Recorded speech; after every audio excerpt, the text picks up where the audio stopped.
Seigneur, merci pour ces moments dans la louange, dans l'adoration, que tu es avec nous, tu nous as permis de passer, Seigneur, ce moment dans la communion fraternelle, dans la communion de l'Esprit.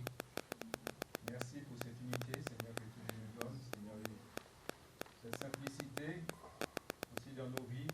C'est vrai que nous voulons te servir, nous voulons, Seigneur, tout faire le mieux pour toi, Seigneur. Merci de bénir nos cœurs ce matin. Merci, Seigneur, de te révéler dans nos cœurs, dans nos vies. C'est vrai qu'il y a toujours quelque chose à nous apprendre, à nous dire. Notre bien, notre marche, notre dévotion à toi. Mais dispose nos cœurs à recevoir. Enlève toute pensée, Seigneur, qui pourrait entraver, Seigneur, ce que tu as à nous dire. Qui pourrait, Seigneur, faire obstacle au Saint-Esprit. Merci de bénir chacun de nous, Seigneur. Et maintenant, je demande aussi de m'aider dans cet accord à ta parole. Chasser tout ce qui est de ma personne, tout ce qui est de l'émotif, de l'émotion, mais vraiment que tu prennes toute ta place et que ce Saint-Esprit conduit toutes choses dans le nom de Jésus. Amen. Gloire au Seigneur. Voilà, je vous invite à ouvrir la parole de Dieu dans Philippiens chapitre 4. Dans Philippiens chapitre 4, et nous allons lire le verset 4.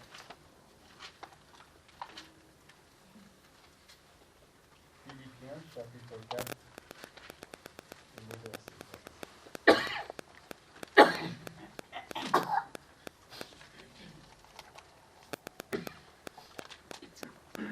4. Réjouissez-vous toujours dans le Seigneur.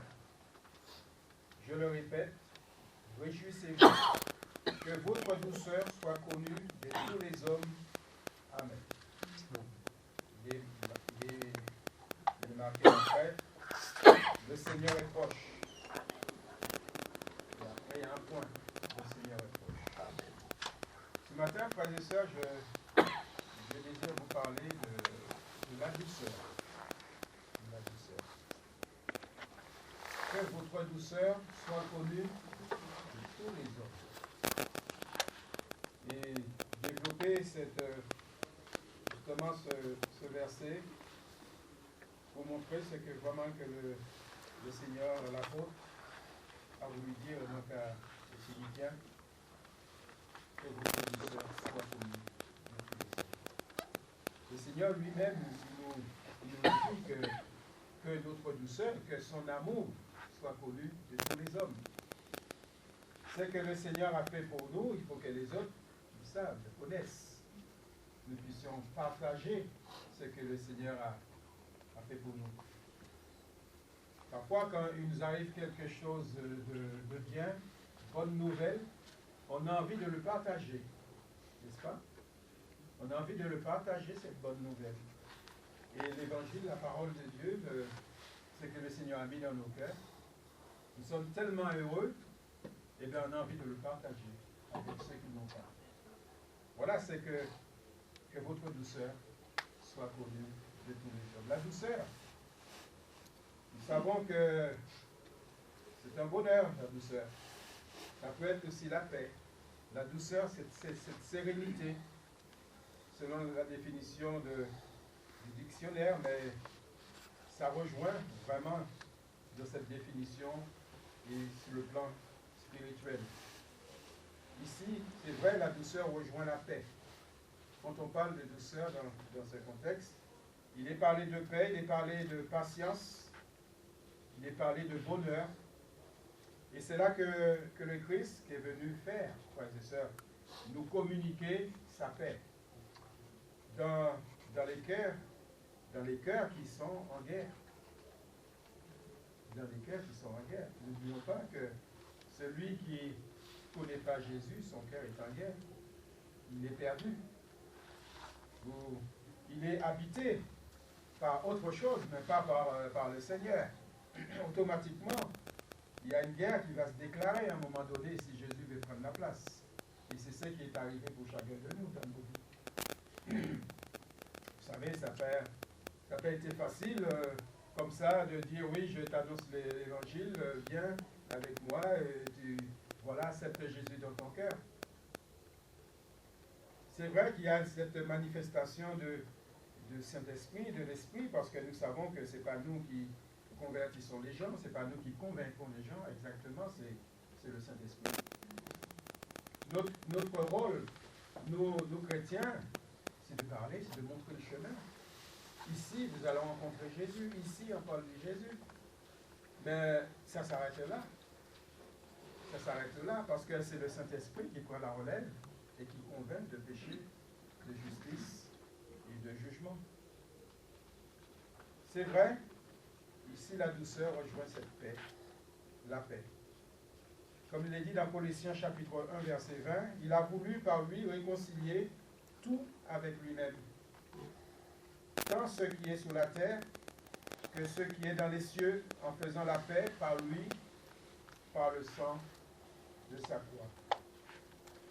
Et le Seigneur laisse aussi un verset, parfois, quand je lisais toujours ce verset, mais j'ai dit, Seigneur, à un moment tu te contredis.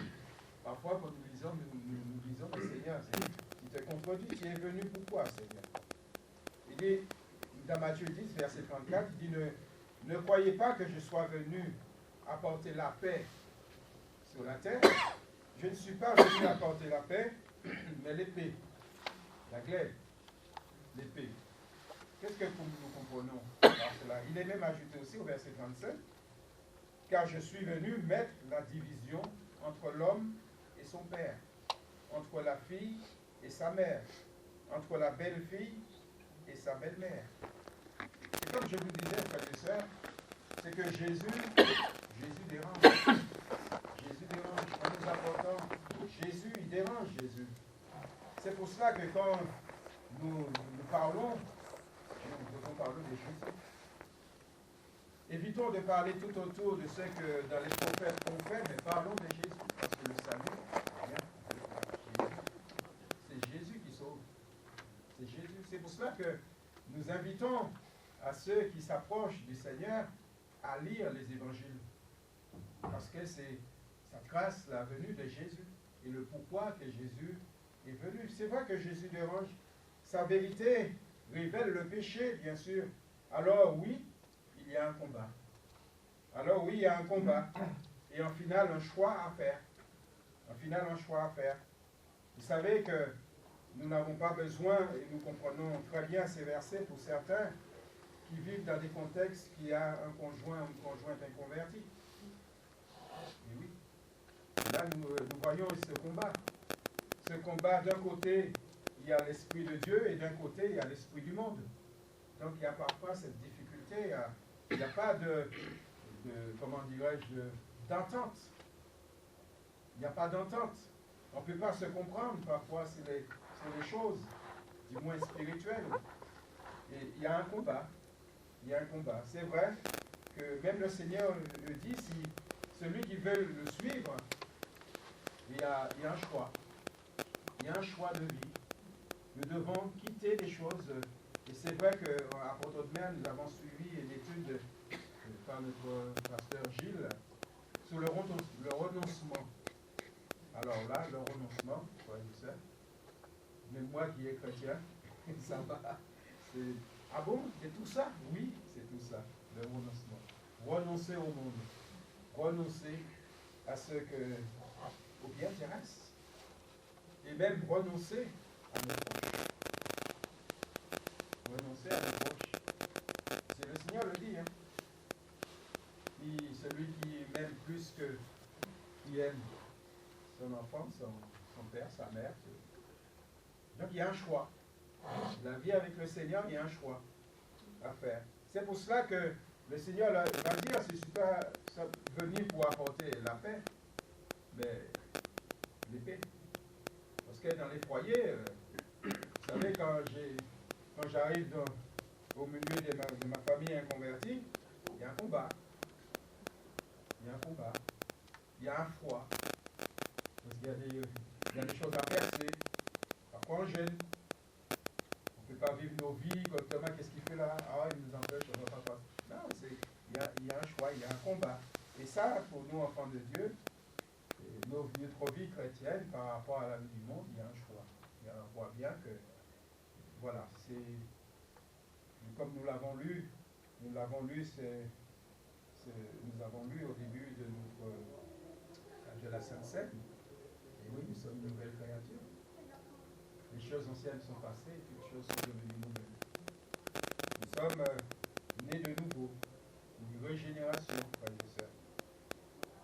Vous savez que la Bible dit dans Jérémie chapitre 17, verset 9, le cœur est tortueux par-dessus tout.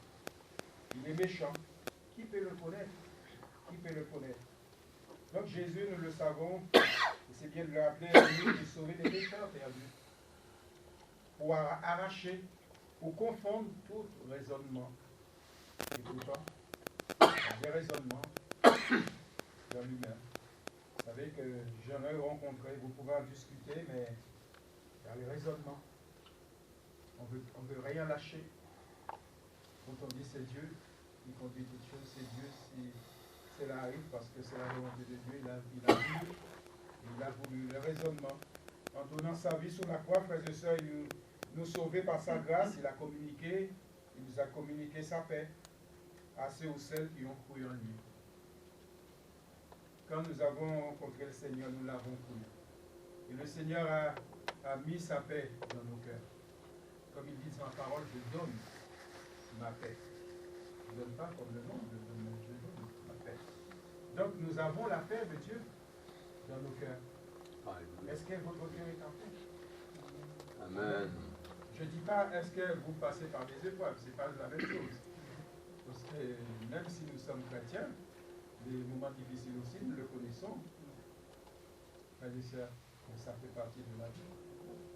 Ça fait partie de la vie. Mais si Dieu ne nous a pas caché les choses, que tous les chrétiens, il n'y aura pas de maladie. Hein? Vous savez, c'est que si vous entendez qu'ils annoncent ça, je ne pense pas qu'il faut continuer dans ce sens-là. C'est pas ça la parole de Dieu. Le Seigneur a dit, je serai avec vous. Et quand, même si vous traversez le désert, je serai là. Parce que l'essentiel, la priorité pour Dieu, c'est notre salut. Que nous soyons sauvés. Amen. Que nous soyons sauvés. Mais le Seigneur guérit. Le Seigneur relève, il encourage, il console. Ça, le Seigneur le fait. Mais cette priorité, c'est le salut des âmes. C'est ça qui est important. Amen. Vous êtes d'accord avec ça? Gloire à Dieu. Donc, communiquer sa joie. Il est venu nous communiquer aussi sa joie, parce que Jésus, c'est la joie. Son amour, sa paix dans le cœur. Nous sommes lumière. Comme lui est lui-même lumière. Jésus est la lumière du monde. Nous savons que le monde refuse, Jésus refuse cette lumière. Et pourtant, cette lumière, il est là pour éclairer. Cette lumière, il est là pour faire du bien. Cette lumière, il est venu nous sauver, pour arracher les âmes du griffes de l'ennemi, pour sortir les âmes dans l'illusion. L'ennemi de nos âmes, il montre Satan, il montre aux hommes qui sont bien. Il donne la réussite, le bien-être, tout simplement pour les perdre. Parce qu'ils n'ont pas le salut. À quoi bon d'avoir tout l'or du monde et de toi perdu? À quoi bon d'être toujours en bonne santé et être perdu? Là, vous voyez, si on peut tracer ça, l'essentiel de notre Seigneur. Je vous laisse ma paix. Je vous donne ma paix et je ne le donne pas comme le monde donne. Il est dit même aussi que votre cœur ne se trouble point.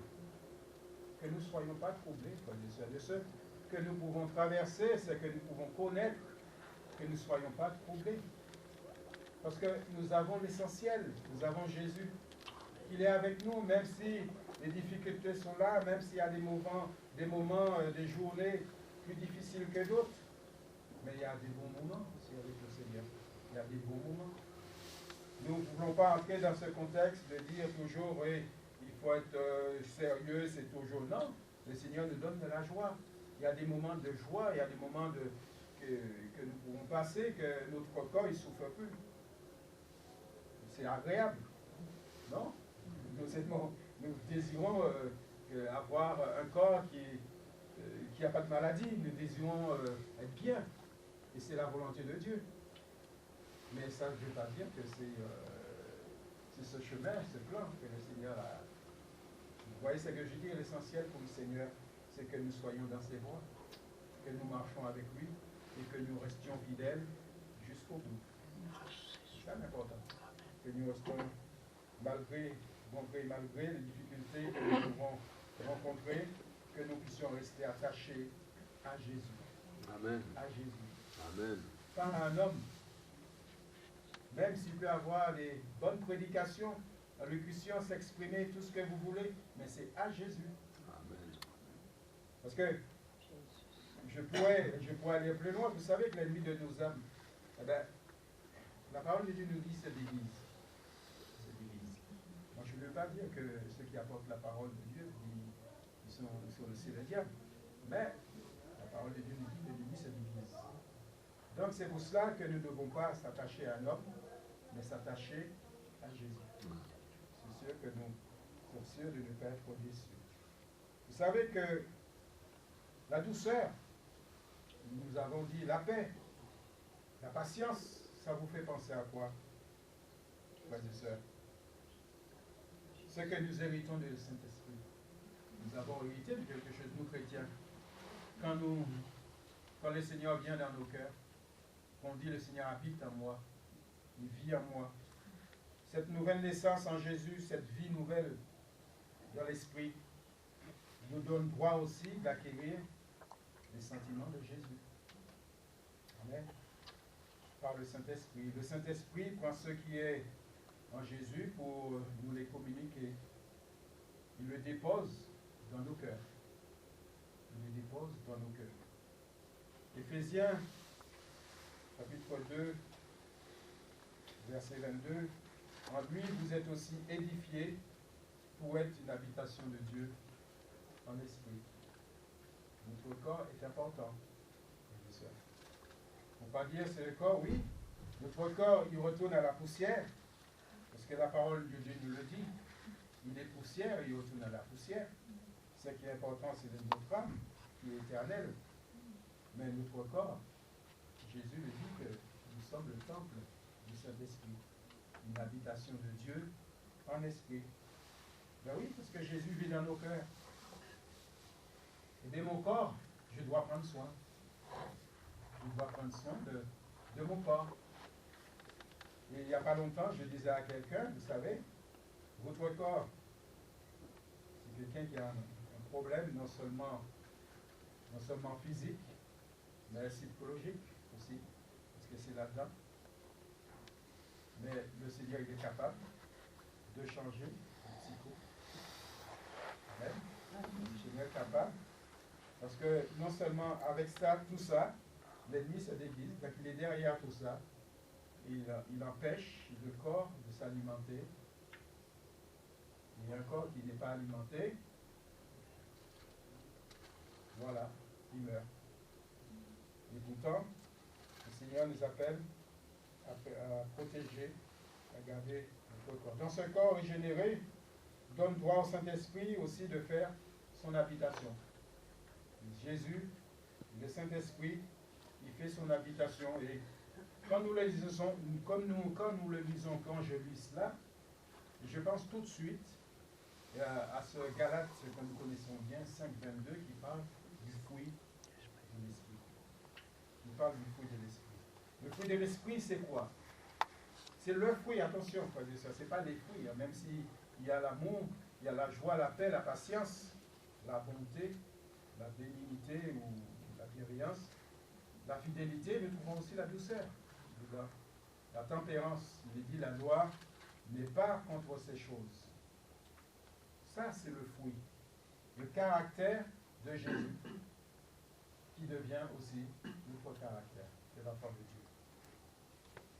Tout cela, l'enfant de Dieu le possède. Il le possède, et plus ou moins, nous avons besoin, c'est vrai, de marcher de progrès en progrès, mais si nous avons Jésus en nous, tout ça c'est Jésus.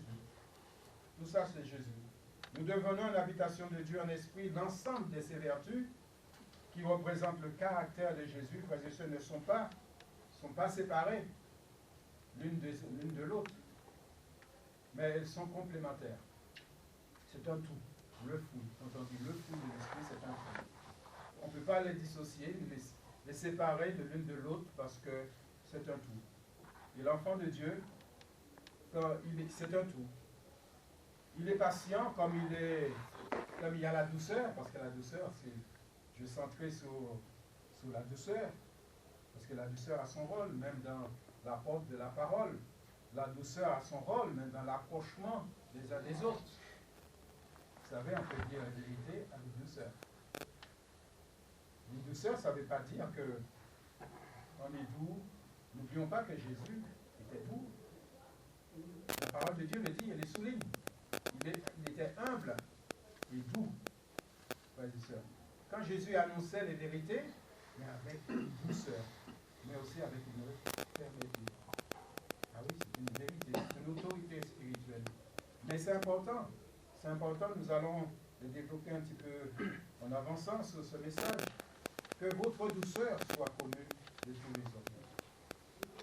Et les autres éléments ne sont pas loin quand il n'y a pas de douceur. Pour autant, la paix n'est pas loin. Pour autant, la patience, comme je disais, l'amour n'est pas loin. Nous devons parler avec amour, nous devons annoncer la parole avec amour, nous devons témoigner avec amour et douceur. Tout cela, c'est un ensemble, frères et sœurs, du fruit de l'esprit. Que votre douceur soit connue de tous les hommes. Tous les hommes. Et les autres éléments, oui, ne sont pas évidents. Dans Proverbe chapitre 16, verset 24, il nous est dit, les paroles agréables sont un rayon de miel, douce pour l'âme et salutaire pour le corps. Douce pour l'âme et salutaire pour le corps. Vous savez que j'en ai relevé deux exemples de Moïse et Jésus. Moïse, dans la patience qu'on trouve dans ce fruit de l'esprit, et Jésus. Dans Nombre chapitre 12, verset 3, pour ceux qui prennent des notes, il est dit, et l'Éternel l'entendit. Or, Moïse était un homme fort patient, ferme, de cette patience et la fermeté, puis plus qu'aucun homme sur la face de la terre. Fort patient. Vous imaginez un homme le plus patient de son époque sur la terre. Cette vertu est soulignée, frères et sœurs, en faveur de Moïse, surnommé aussi le libérateur. Nous le connaissons bien. Mais c'est un homme que Dieu a formé. C'est un homme que Dieu a formé. Il a passé à l'école de Dieu. Faut pas, si nous traçons la vie de Moïse, comment Dieu l'a protégé déjà de sa naissance, parce que Dieu avait son plan, Dieu connaissait toutes ces choses. Comment toutes les étapes, les épreuves qu'il a traversées Moïse, tout simplement parce que Dieu avait un plan avec lui. Ce plan avec lui. C'est un homme patient, et cette patience, il n'était pas charnel. C'était pas charnel, c'est une patience que Dieu a mis en lui, une patience spirituelle. Autant que la douceur. La douceur qu'on nous parle, frères et sœurs, c'est pas une douceur qui va dire, tiens, celui-là, elle est douce. Elle est douce, tu vois, il y a des gens qui sont douces. Quand on parle, ils sont même agréables à l'entendement parce qu'on calme, ça calme. Un cœur agité, puis tu vois une douceur qui arrive, oui, c'est apaisant. Mais ce n'est pas cette douceur-là, c'est une douceur charnelle, naturelle. Mais la douceur et cette patience, c'est spirituel. Parce que ça fait partie de l'ensemble du caractère de Jésus, c'est-à-dire le fruit de l'esprit. Ça, c'est spirituel. Et quand c'est spirituel, c'est surnaturel, c'est quelque chose qui est tout simplement dirigé par le Saint-Esprit, la douceur. Et c'est important. La douceur comme Jésus, et la parole de Dieu le dit dans Matthieu 11, 29, comme Jésus le dit, prenez mon joug sur vous et recevez mes instructions. Il ajoute que, car je suis doux et humble de cœur. Il est doux et humble de cœur. Et c'est cela que le Seigneur nous appelle à recevoir, à devenir et à être. Le Jésus, c'est le modèle par excellence. C'est pour cela que, comme je vous disais, notre modèle, c'est Jésus. Nous devons nous attacher à Jésus, mais pas à un homme, frères et sœurs. pas ce que nous propose ce monde ou ce qu'un homme pourrait nous proposer, mais c'est à Jésus, la parole de Dieu. C'est pourquoi c'est important de lire, de méditer la parole et de rechercher le Seigneur à la direction de notre Dieu. Et oui, et c'est Paul qui disait dans 2 Corinthiens 10, verset 1, « Moi, Paul, je vous prie par la douceur et la bonté de Christ. » La douceur et la bonté de Christ. Jésus, il était doux. Non seulement qu'il était doux, mais il était bon. Et la bonté, on trouve aussi, c'est un des éléments de caractère, de Jésus. Gloire à Dieu. Ici, la douceur n'est pas charnelle, mais elle est spirituelle. C'est le Saint-Esprit qui nous communique cette douceur. Cela fait partie des sentiments de Jésus. Il y a la parole qui dit que nous devons avoir les sentiments de Jésus. Vous héritiez des sentiments de Jésus. La douceur fait partie de l'enfant de Dieu. Elle est indispensable. Je vais dire ce matin que cette douceur est indispensable dans certaines situations. C'est important. Vous savez que le Seigneur nous parle de redresser avec douceur, de parler avec douceur. Il est même dit dans Galates, si je vous citerai ce verset, je lirai pour vous, Galates 6, verset 1, « Frères, si un homme vient à être surpris en quelque faute, vous qui êtes spirituel, redressez-le avec un esprit de douceur. Prends garde à toi-même, de peur que tu ne sois aussi tenté. » Il est bien précisé, vous qui êtes spirituel. Attention. Parce qu'il y a le vous qui êtes spirituel, ou celui qui veut vraiment, qui voit devant lui quelqu'un qui forcément qui ne marche pas droit et puis qui veut à tout prix le redresser, mais lui n'a pas regardé ça, il n'a pas regardé lui-même à lui-même.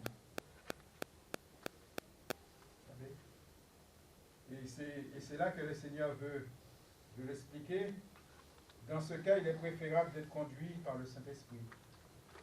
Il est préférable d'être conduit par le Saint-Esprit, sinon on agit avec un esprit charnel. On fera des dégâts.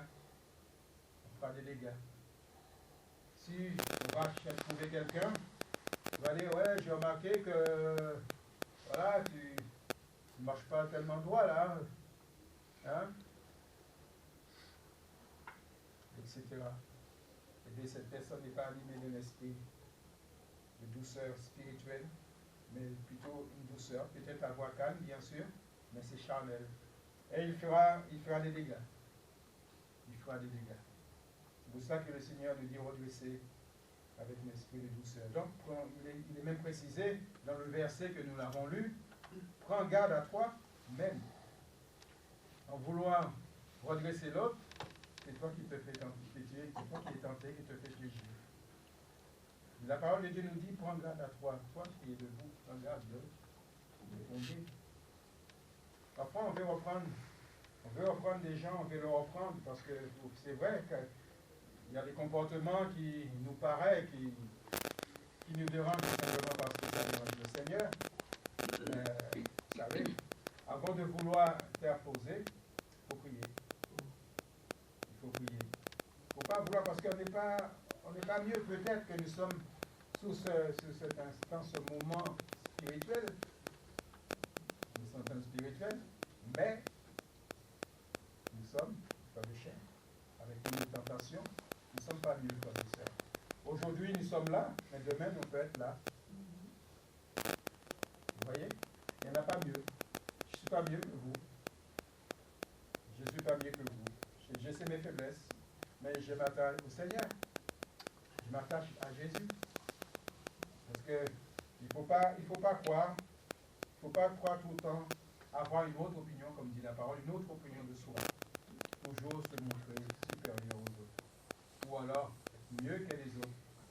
Il n'y a pas de plus spirituel que les autres. Il y a que le Seigneur Jésus. C'est l'excellence même. C'est à Jésus. Oui. redresser avec douceur. Vous savez, frères et sœurs, que l'apôtre exhorte aussi dans ce sens les Éphésiens, qui nous dit: je vous exhorte donc, moi le prisonnier dans le Seigneur, à marcher d'une manière digne de la vocation qui vous a été adressée, en toute humilité et douceur, avec patience, vous supportant les uns les autres avec charité, vous efforçant de conserver l'unité de l'esprit par le lien de la paix. Nous devons nous supporter. Nous devons nous supporter. C'est vrai que ça ne veut pas dire parce que nous sommes chrétiens, il y a l'amour qui règne entre nous, mais cœur de chair. Nous avons aussi cette différence. Et pourtant, nous devons vivre ensemble. Amen. Nous devons vivre ensemble. La douceur demeure dans cette nouvelle nature. Elle fait partie intégrante, je dirais, dans notre être intérieur. C'est comme un habit, frères et sœurs. La douceur, c'est un habit. On est revêtu. Nous devons en être revêtus. Et la parole de Dieu en parle. Hein. Ce que je vous dis, je ne l'ai pas inventé. Nous trouvons cela dans la parole, Colossiens chapitre 3, verset 12, pour ceux qui prennent des notes, ils veulent la preuve. Ainsi donc, comme des élus de Dieu, saints et bien-aimés, revêtez-vous d'entrailles, de miséricorde, de bonté, fait partie du fruit de l'esprit, d'humilité, de douceur, fait partie, et de patience. La douceur et la patience, ils ne sont pas loin, parfois ils sont côte à côte. Parce que c'est quelque chose qui est ensemble. Être doux, mais il faut être patient. Si vous êtes doux, vous n'avez pas de patience, ça ne peut pas aller, ça ne peut pas coller. Ça ne peut pas coller. Il y a quelque chose qui ne va pas. Parce que si c'est le spirituel, si vous êtes doux, vous êtes patient. Amen. Si vous êtes doux, vous êtes patient. Donc, comme dans ma vie, ma relation avec le Seigneur, je dois rechercher ces éléments qui composent le fruit de l'esprit. On en parle du fruit de l'esprit, on le connaît. On connaît ces fruits. On connaît même la référence. Mais dans ma vie, où ça en est dans ma vie, le fruit de l'esprit. Comme dans ma vie, est-ce qu'il est là? Nous avons encore, frères et sœurs, besoin, encore et encore, de progresser et devenir meilleur. Nous avons besoin de progresser. Nous avons besoin de rechercher, parce que non seulement nous revêtir, mais il faut aussi rechercher. Pourquoi rechercher? Parce que nous ne l'avons pas. Je ne sais pas. Mais c'est la parole de Dieu qui l'enseigne ainsi.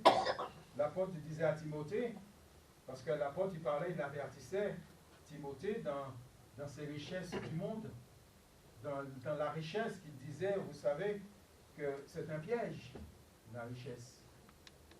C'est un piège. Ça ne veut pas dire qu'un chrétien ne doit pas avoir des biens, mais il faut que ces biens ne prennent pas la place de Dieu. Ces biens doivent passer après. Il ne faut pas, comme ce soit ce jeune homme riche qui a refusé l'invitation de Jésus. Oui, c'est important. Donc il est dit, l'apôtre Paul disait à Timothée, pour toi, homme de Dieu, prie ces choses et recherche la justice, recherche la piété, la foi, la charité, et la patience et la douceur. Amen. Nous devons rechercher ces choses, frères et sœurs. Nous devons non seulement rechercher, mais aussi recevoir la parole avec douceur. Cette parole, nous le recevons. L'enfant de Dieu a ce cœur réceptif, sensible.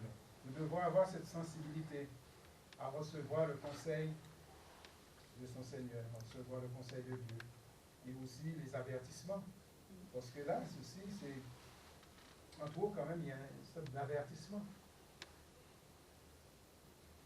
Le Seigneur est proche. Le Seigneur revient. Faites connaître cette douceur à tous les hommes. C'est-à-dire que nous devons avertir les autres. Le Seigneur revient. Nous devons aussi être ces témoins frères et sœurs. Dieu soit loué. Notre responsabilité. Nous avons, c'est vrai, notre responsabilité et notre mission qui est importante. Le Seigneur est proche. Sa venue est certaine. J'ai envie de dire, pas de temps à perdre. Et oui, pas de temps à perdre.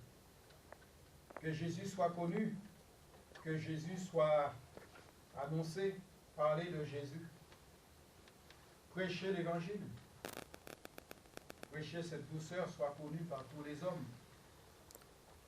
Si le Seigneur l'a déversé dans nos cœurs, cette douceur, cet amour, disons ce fruit de l'esprit, nous devons le communiquer. Nous devons le faire savoir. L'amour de Dieu à ceux qui nous côtoient, à nos familles, à nos voisins, collègues de travail, lycée, etc. Nous devons parler de Jésus. Bien sûr, nous laisser guider par le Saint-Esprit. Nous laisser guider par le Saint-Esprit. Vous ne savez pas, le Seigneur ne nous dit pas qu'il faut embêter les gens, c'est une bonne expression.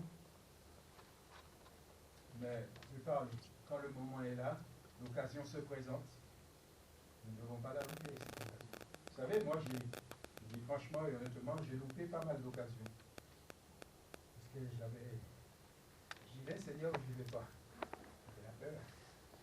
J'y vais ou j'y vais pas. Mais j'ai loupé des occasions.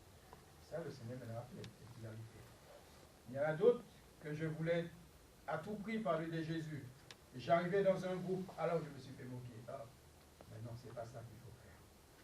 Le Seigneur m'a montré aussi que les mêmes personnes qui se moquaient de moi, quand il était tout seul, il était plus attentif. C'est le seul qui m'écoutait. Et pourtant, quand ils sont en groupe, ils se moquaient. Il était comme tous les autres. Vous voyez, les occasions que Dieu nous donne, il faut la saisir. Et quand le Seigneur le donne, il ne faut pas laisser passer. Oui, notre mission. Notre mission. La mission, il y a ce verbe. Je pense que c'est impératif pour ceux qui sont mieux calés pour moi. Hein? C'est l'école, il y a longtemps que c'est vieux, c'est ça. Mais, on dit aller. Aller. Aller. Il a été prêché et dites, le royaume des cieux est proche. Il faut aller aussi. Ce n'est pas en restant assis. Le Seigneur nous a dit aller. Tant qu'il dit quelqu'un aller, il doit avoir une action. Il doit opérer une action. Soit de se lever, soit de bouger et d'aller. Et dans Matthieu 22, verset 9, il est dit allez donc dans les carrefours et appelez aux noces tous ceux que vous trouverez. Les noces de l'agneau. C'est rendez-vous des élus. Mais il faut aller. Il faut aller. Bien sûr, comme je vous l'ai dit, en amont, nous devons rechercher cette direction de Dieu. Et nous devons faire, frères et sœurs, il y a déjà ce choix d'être avec Jésus, ce choix de séparer de ce monde, et nous sommes avec le Seigneur, nous sommes avec lui, et nous sommes avec lui dans son royaume, dans l'avancement de l'Évangile. Il est dit, et nous le connaissons ce verset, dans Matthieu 28, 19, encore un aller. Il y a encore aller, hein, trois aller, ça fait le troisième. Allez, faites de toutes les nations des disciples, les baptisant au nom du Père, du Fils et du Saint-Esprit, et enseignez-leur. Enseignez-leur. Dis-leur, parlez-leur. Observez tout ce que je vous ai prescrit. Tout ce que le Seigneur a mis dans nos cœurs, tout ce qu'il nous a dit, tout ce qu'il nous a enseigné, nous devons aussi l'enseigner aux autres. Amen. Nous devons l'enseigner aux autres. Donc l'Église, il y a une mission l'Église. L'Église, les frères et sœurs, nous avons cette mission. Et vous savez, avoir ce témoignage, nous donne nos témoignages personnels. Parfois, le Seigneur nous donne, comme je disais, nous donne 2 occasions. Nous pouvons même croiser une personne plusieurs fois, sans même lui parler. Il suffit une occasion que le Seigneur nous donne. C'est vraiment que le Seigneur qui nous donne cette occasion. Et nous la saisissons. Plus d'une fois, j'aurais pu vous donner des témoignages comme ça. Mais, vous savez, c'est le Seigneur qui conduit toutes choses. Mais il faut que nous soyons disposés, disponibles pour lui. Et quand nous sommes dans cet état d'esprit, comme ça dit dans le cœur, le Seigneur agit. Oui. Nous avons cette douceur du Seigneur, nous avons cet amour, nous avons cette paix, cette patience pour ce que le Seigneur a mis dans nos cœurs. Nous devons le partager, le faire connaître à tous ceux qui nous côtoient. Vous savez l'amour, l'amour de Dieu en nous, et même l'amour entre nous, frères et sœurs. Vous savez que le monde nous observe, et le monde y voit cet amour que nous avons les uns pour les autres, et par cet amour, nous glorifions le Seigneur. Et ça leur permet de dire, voilà, dans leur cœur, comment ils s'aiment. Ils s'aiment. Et notre responsabilité en fait partie. Et c'est vrai que le Seigneur le dit, je vous donne un commandement nouveau, aimez-vous les uns les autres, comme je vous ai aimé, vous aussi, aimez-vous les uns les autres. Et cet amour, nous devons le mettre en pratique tous les jours. Nous devons nous aimer, comme je sais. Ça, c'est incontournable. C'est une loi de Dieu qui permet, qui prouve que si nous aimons Dieu le Père, ou si nous ne l'aimons pas. Si nous n'aimons pas nos frères et nos sœurs, nous ne pouvons pas prétendre aimer Dieu. Et la parole de Dieu nous dit, nous sommes menteurs.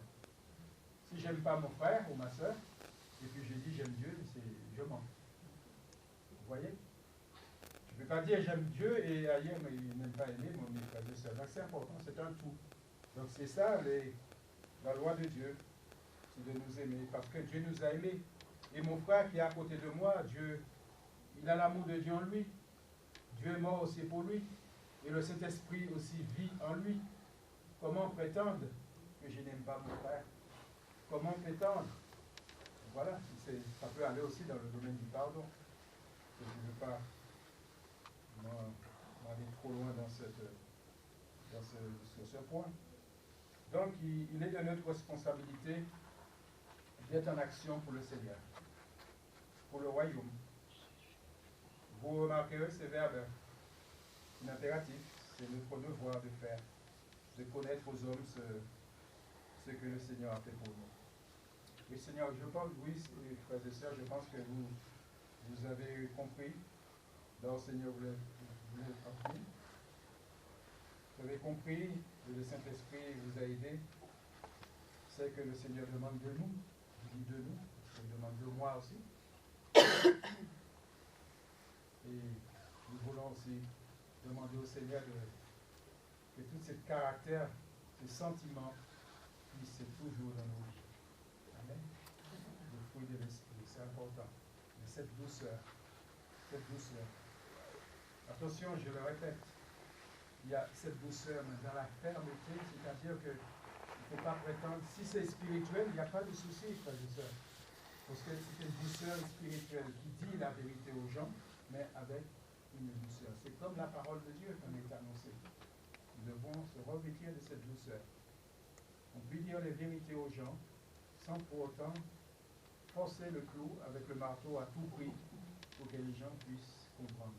Non? C'est avec douceur et vérité. Et c'est le Saint-Esprit